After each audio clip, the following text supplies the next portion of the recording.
What is the EICAR test file?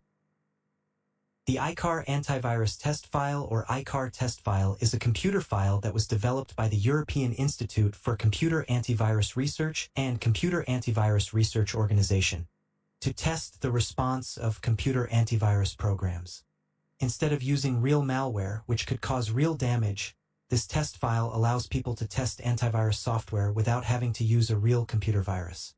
The file is 68 bytes long and contains one line of characters.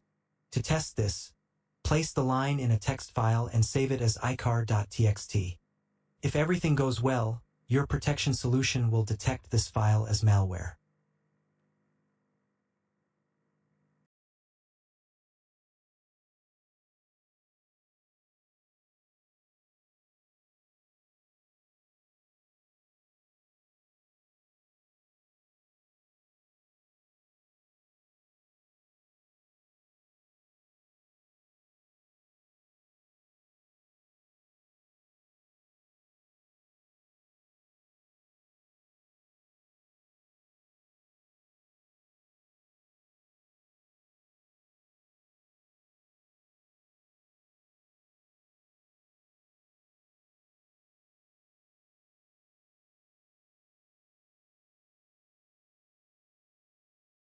Thanks for watching and subscribe to the channel.